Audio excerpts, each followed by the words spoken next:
ಶ್ರೀ ಗುರುಭ್ಯೋ ನಮಃ. ಹರಿ ಓಂ. ಆತ್ಮೀಯರಿಗೆಲ್ಲ ನಮಸ್ಕಾರಗಳು. ಹರೇ ರಾಮ.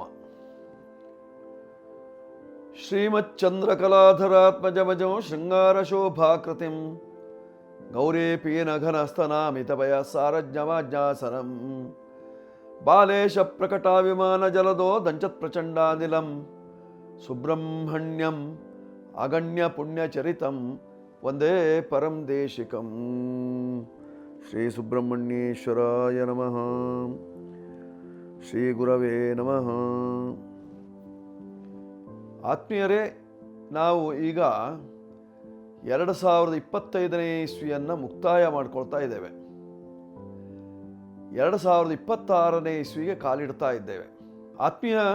ಆತ್ಮೀಯರೇ, ಈಗಾಗಲೇ ನಾವು 2025ನೇ ಇಸ್ವಿಯಲ್ಲಿ ಸಾಕಷ್ಟು ಕಷ್ಟವನ್ನು ಅನುಭವಿಸಿದ್ವಿ. ಎಷ್ಟೋ ಕಡೆ ಸುನಾಮಿಯೇ ಎದ್ದೋಯ್ತು, ಸಾಕಷ್ಟು ಜನ ಮರಣಿಸಿದರು, ಸಾಕಷ್ಟು ಕಡೆಯಲ್ಲಿ ಜಲಪ್ರಳಯವಾಯಿತು, ಭೂಕಂಪನವಾಯಿತು. ಹೀಗಾಗಿ 2025ನೇ ಇಸ್ವಿ ಅಂದರೆ ನಮಗೆ ಸ್ವಲ್ಪ ಕಷ್ಟದಾಯಕವಾಗಿತ್ತು. ಹೀಗಿರುವಾಗ 2026ನೇ ಇಸ್ವಿ ನಮಗೆ ಏನು ಕೊಡುತ್ತದೆ? 2026ನೇ ಇಸ್ವಿಯಲ್ಲಿ ನಾವು ಏನೆಲ್ಲ ಮಾಡಿಕೊಳ್ಳಿಕ್ಕೆ ಸಾಧ್ಯತೆ ಇದೆ? 2026ನೇ ಇಸ್ವಿಗೆ ಅಧಿಪತಿ ಯಾರು? ಇದನ್ನು ನಾವು ತಿಳಿದುಕೊಳ್ಬೇಕು. ನೋಡಿ, 2026ನೇ ಇಸ್ವಿ ಆರಂಭವಾಗುವುದು 2025ನೇ ಇಸ್ವಿಯ ಡಿಸೆಂಬರ್ 31ನೇ ತಾರೀಕಿನ ಮಧ್ಯರಾತ್ರಿಯ ಕಾಲ, ಅಂದರೆ ಬುಧವಾರವೇ ಇರ್ತದೆ. ಸೂರ್ಯ ಉದಯದಿಂದ ಗುರುವಾರ ಆರಂಭವಾಗ್ತದೆ. ಅಂದರೆ 2026ಕ್ಕೆ ನಾವು ಗುರುವಾರದಂದು ಕಂಡುಬಿಡ್ತಾ ಇರ್ತೇವೆ. ಗುರುವಾರ ಎಂದಾಕ್ಷಣದಲ್ಲಿ ಸಾಕಷ್ಟು ನಮಗೆ ಅನುಕೂಲ ಹೇಳುವಂತಹ ಒಂದು ಭಾವನೆ ಇರ್ತದೆ. ಆದರೆ ಗ್ರಹಗಳ ಸ್ಥಿತಿಯ ಮೇಲೆ ಎಲ್ಲವೂ ಸಹಿತವಾಗಿ ನಿಂತಿರತಕ್ಕಂತಹದ್ದು.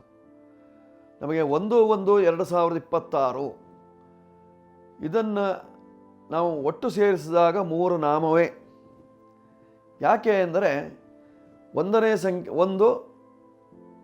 1ನೇ ತಾರೀಕು 1ನೇ ತಿಂಗಳು 2026. ನೋಡಿ, 2026 ಹೇಳಿ ಸೇರಿಸುವಾಗ 2 2 4 6 10 ಆಗ್ತದೆ. ಅಂದರೆ 1 ಅಂದರೆ 3 1ಗಳು ಸೇರುವಂತಹ ಕಾಲವಾಗಿರ್ತಕ್ಕಂಥದ್ದು. ಆದ್ದರಿಂದ 3 1 ಸೇರ್ತು 3 ನಾಮ ಹಾಕಿದಾಗೆ. ಆದ್ದರಿಂದ ಸ್ವಲ್ಪ ಜಾಗೃತಿಯಾಗಿರಬೇಕಾಗಿರ್ತಕ್ಕಂಥದ್ದು ಈ ಸಂವತ್ಸರದಲ್ಲಿ. ಇದು ಗುರುವಾರ ಆರಂಭವಾಗಿರ್ತದೆ. ಗುರುವಾರ ಎಂದಾಕ್ಷಣದಲ್ಲಿ ನಾವು ಗುರುಗಳ ಸೇವೆಯನ್ನು ಮಾಡಬೇಕು, ಅಥವಾ ಗುರು ಮಠಾದಿಗಳಿಗೆ ಹೋಗಬೇಕು, ಗುರುಗಳ ಅನುಗ್ರಹವನ್ನು ಪಡೆದುಕೊಳ್ಬೇಕು. ಗುರು ಆಶೀರ್ವಾದ ಇದೆ ಅಂತಾದರೆ ನಾವು ಗುರಿ ಮುಟ್ಟಲಿಕ್ಕೆ ಸಾಧ್ಯತೆ ಇದೆ ಎಂಬೆಲ್ಲ ಕಲ್ಪನೆಗಳು ಪ್ರತಿಯೊಬ್ಬನಲ್ಲೂ ಸಹಿತವಾಗಿ ಸತ್ಯವೂ ಹೌದು. ಯಾಕೆಂದರೆ ನಮಗೆ ಗುರಿ ಮುಟ್ಟುವುದಕ್ಕೆ ಒಬ್ಬರು ಗುರು ಬೇಕೇ ಬೇಕು. ನಮಗೆ ಜ್ಞಾನವು ಪಡೆದುಕೊಳ್ಳಬೇಕು ಅಂದರೆ ಅದಕ್ಕೊಂದು ಮಾರ್ಗದರ್ಶನ ಬೇಕು. ಆ ಮಾರ್ಗದರ್ಶನವನ್ನು ಪಡೆದುಕೊಳ್ಳುವುದು ಗುರುವಿನಲ್ಲಿ. ಗುರುವಾರ ದಿವಸವೇ 2026 ಆರಂಭ ಅಂತಾದಾಗ ಗುರುವಿನ ಅನುಗ್ರಹ ನಮಗೆ ಅತ್ಯಂತ ಸುಖದಾಯಕವಾಗಿರ್ತಕ್ಕಂಥದ್ದು. ಇದು ಕೃತ್ತಿಕಾ ನಕ್ಷತ್ರದಲ್ಲಿ ಬಂದಿದೆ 2026ನೇ ಇಸ್ವಿ ಆರಂಭವಾಗಿರ್ತಕ್ಕಂಥದ್ದು. ಕೃತ್ತಿಕಾ ನಕ್ಷತ್ರಂ ಅಗ್ನಿರ್ದೇವತಾ, ಅಗ್ನಿಯೇ ಅಧಿದೇವತೆಯಾಗಿದ್ದಾನೆ ಅಂದಾಗ ಈ ವರ್ಷದಲ್ಲೂ 2026ನೇ ಇಸ್ವಿಯಲ್ಲೂ ಸಹಿತವಾಗಿ ತುಂಬ ಅವಘಡಗಳು ಉಂಟಾಗುವಂತಹ ಸಾಧ್ಯತೆ ಇರತಕ್ಕಂಥದ್ದು. ಕೆಲವು ಕಡೆ ಅಗ್ನಿಗಳ ದುರಂತಗಳು, ಕೆಲವರಿಗೆ ಜೀವನೋಪಾಯಕ್ಕೆ ಕಷ್ಟವಾಗುವಂತಹದ್ದು, ಕೆಲವರಂತೂ ಸಾಕಷ್ಟು ತೊಂದರೆಯನ್ನು ನೀರಿನಿಂದ ಅನುಭವಿಸಬೇಕಾಗ್ತದೆ. ಕೆಲವು ಭಾಗದಲ್ಲಿ 2026ನೇ ಇಸ್ವಿಯಲ್ಲಿ ಭೂಕಂಪ ಉಂಟಾಗ್ತದೆ. ಸರ್ವ ಸಂಪತ್ ವಿನಾಶಕೃತ, ಸಕಲ ಸಂಪತ್ತುಗಳನ್ನು ನಾಶ ಮಾಡಿಕೊಳ್ಳಬೇಕಾಗ್ತದೆ. ಅಂದರೆ ದುಡಿದದ್ದೆಲ್ಲ ನೀರು ಪಾಲಾಗುವಂತಹ ಸಾಧ್ಯತೆ ಇರತಕ್ಕಂಥದ್ದು, ಅಥವಾ ಜನರ ಪಾಲಾಗುವಂತಹ ಸಾಧ್ಯತೆ ಇದೆ. ಒಟ್ಟಾರೆ ಸಾಕಷ್ಟು ತೊಂದರೆಗಳು 2026ನೇ ಇಸ್ವಿಯಲ್ಲಿದೆ. ಜನರಲ್ಲೇ ಕಿತ್ತಾಟಗಳು ಜಾಸ್ತಿ ಆಗ್ತದೆ. ಅದರಲ್ಲೂ ರಾಜಕೀಯದಲ್ಲಂತೂ ತುಂಬ ಘರ್ಷಣೆಗಳು. ಕಾರಣ ಈ 1ಕ್ಕೆ ಅಧಿಪತಿಯಾಗಿರ್ತಕ್ಕಂಥವನು ಸೂರ್ಯ, ರಾಜಗ್ರಹ. ಆ ಸೂರ್ಯನು ಧನು ರಾಶಿಯಲ್ಲಿ ಇರ್ತಾನೆ. ಧನು ರಾಶಿಯನ್ನು ಪ್ರವೇಶ ಮಾಡಿದ ಅಂದ ತಕ್ಷಣದಲ್ಲಿ ಧನುರ್ಮಾಸ ಆರಂಭ ಆಗೋಗಿರ್ತದೆ.